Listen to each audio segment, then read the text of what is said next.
So we can actually prove that an attacker cannot cheat.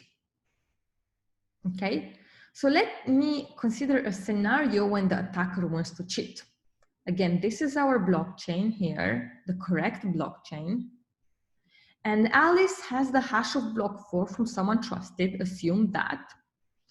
But now she's fetching the blocks from a compromised server. And the compromised server is giving to her this blockchain where there's a change in the block 2. Okay, so block 2 has a change inside it. And so we want to argue that the attacker cannot cheat. You know, we want to argue that Alice will detect incorrect blocks provided by an attacker given the hash of block 4 from a trusted source. Can people say why is that the case? What property of the hash function does it rely on? So again, what property of the hash function is this guarantee relying on? Again, the guarantee is that if Alice gets the hash of block 4 from a trusted source, then if she gets block 1 through 4 with any change, let's say there's a change on block 2, she will detect it. Why can't the attacker forge block 1 through block 4 that match the hash of block 4, but they still have some modification? What property of the hash function does this rely on? Lots of interesting collision resistance and also some mention of determinism. Okay, okay, so yeah, exactly. So basically, Nicholas, okay, so Nicholas is saying collision resistance, Tom is saying collision resistance KC, and Caroline are all saying collision resistance, and also David is saying collision resistance. Indeed, this is really relying on collision resistance. A Hunter is saying that the hash is one way, attacker would know what function to use. So the one-wayness, okay, so let's reason through this. Definitely we need collision resistance because we don't want two different chains to hash to the same hash, right? So we definitely want collision resistance.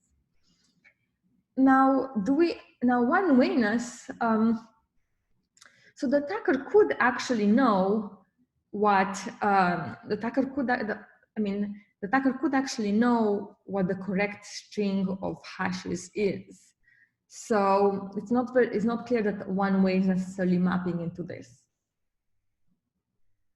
because she could be informed what is the correct sequence of hashes.